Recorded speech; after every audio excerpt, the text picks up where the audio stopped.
I'll get into that a little bit. I should just run down a list of a few other things. Kash Patel's the last big one, and that one he's cleared committee. So I think it was 12-10 in committee, so it will go to the floor. I think he's going to have maybe not the same 52-48 that Tulsi and RFK got, which of course Mitch McConnell is.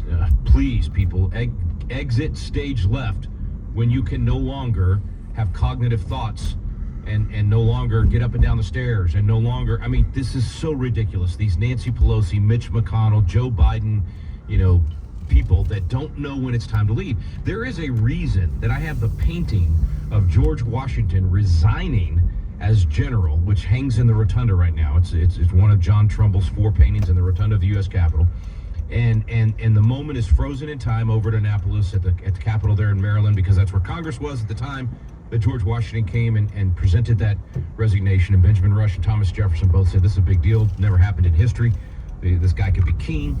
He's refusing to be king and literally going home to farm.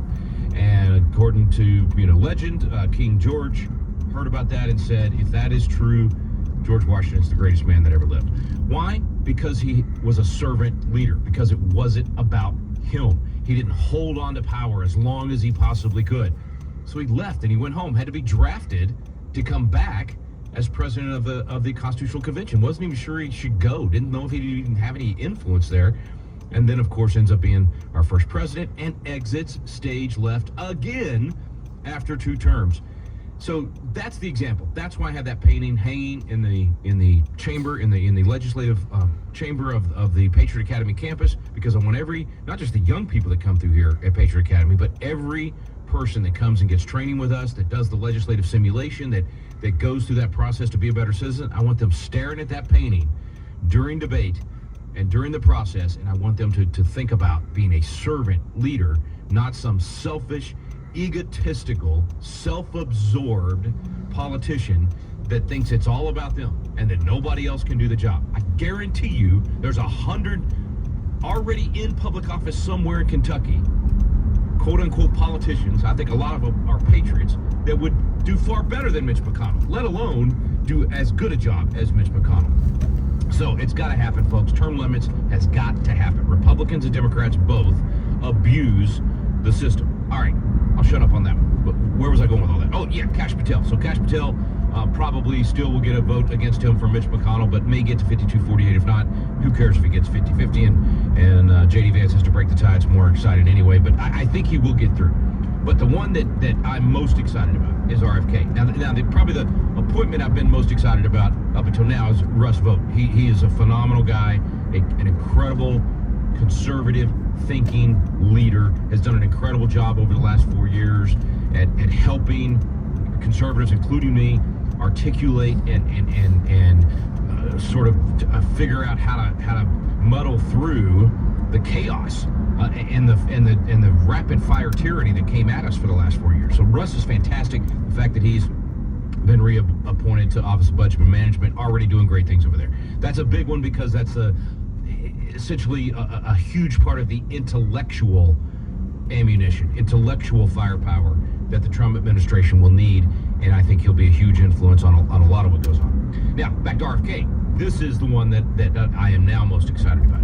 There's a lot of reasons why, and I know some of you are bristling as I say that. Some of you are saying, well, Rick, but he's, isn't he pro-abortion and isn't he, pro-gun control and some of these other, leftist positions and Democrat, royalty from the Kennedy family and yada, yada, yada, yada.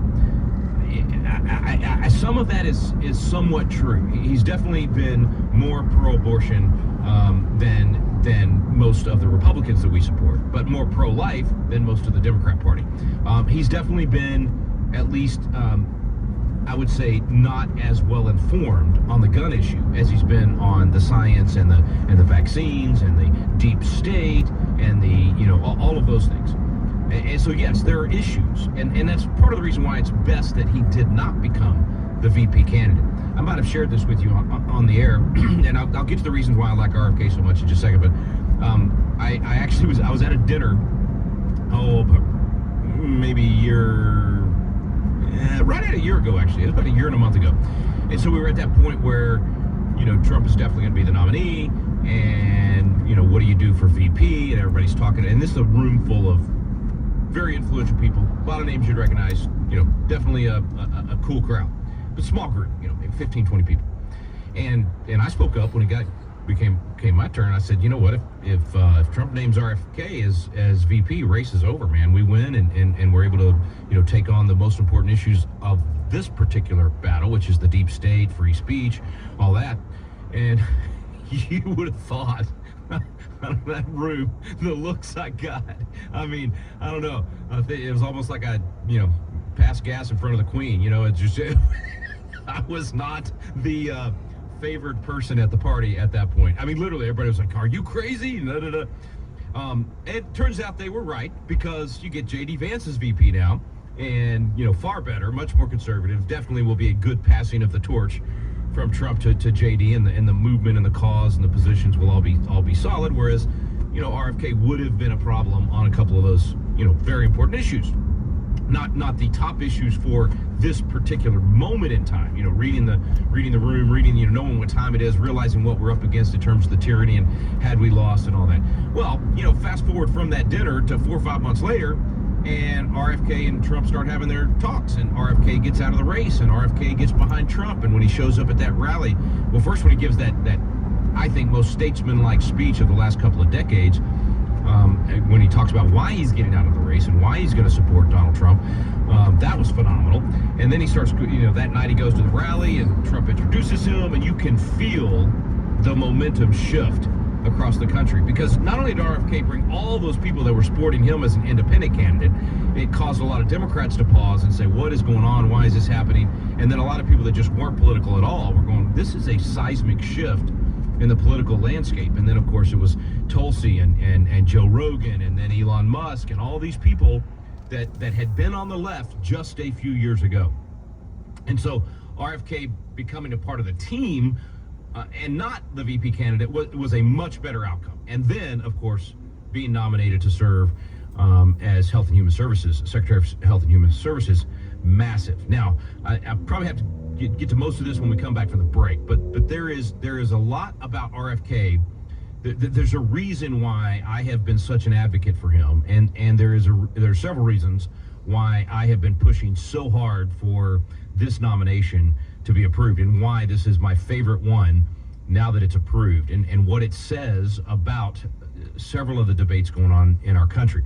Number one, he's been one of Anthony Fauci's most vocal critic, wrote a whole book exposing Anthony Fauci for the absolute fraud and murderer and absolute grifter that he is, and why he should stand trial. I believe he should spend the rest of his days in prison, if not receive the death penalty for crimes against humanity and treason and all of the things that I believe Anthony Fauci has done and committed.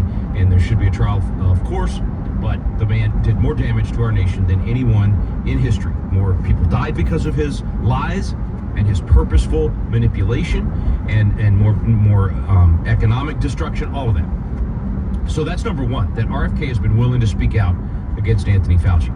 Number two, he has been willing to call the deep state what it is, and he understands what the swamp really is. The swamp took out his dad and his uncle, and he knows it, and he has been so good on that.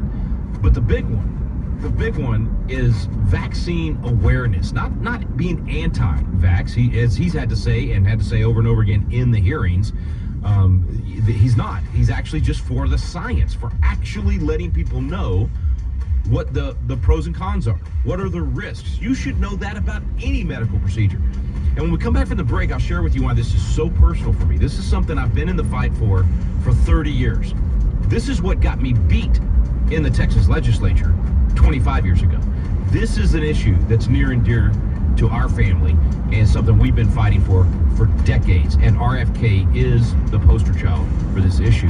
And his nomination and then his approval is a shift in this debate that I believe is going to absolutely save lives.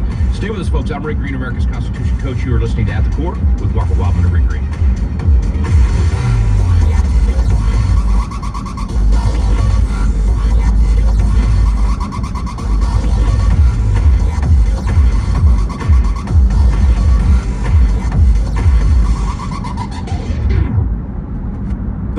a chosen generation, a royal priesthood, a holy nation, a peculiar people. My name is Abraham Hamilton III, and this is the Hamilton Minute. When the Spirit of God penned those words through Apostle Peter, he meant every bit of them. Christ's following is distinct from the world. Christ's followers must look different from the world. We shouldn't be surprised then when the world does not understand us and demonizes our faith. Jesus said, the student is not above the teacher. The world hated Jesus. We mustn't be surprised when the world hates us. We are called to be peculiar. Understand it, embrace it, get comfortable with it, get used to it. We are in the world, but not of the world. Stay peculiar, my friends. Listen each weekday from 5 to 6 p.m. Central for the Hamilton Corner with Abraham Hamilton III, Public Policy Analyst for the American Family Association.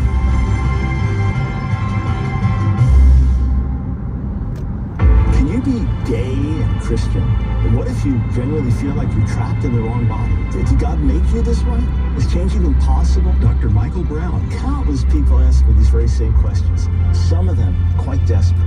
Many of them in tears. Would you be ready to give a godly answer? Each one represents a person or family member or loved one who's struggling deeply with their core identity. Satan wants to deceive and destroy God's truth. So we know that what this gay-affirming agenda within the church is doing is it's fragmenting Scripture, it's dumbing down the Bible. And infiltrate the church with his lies. In his image, clearly and compassionately presents God's truth through Bible teaching, science,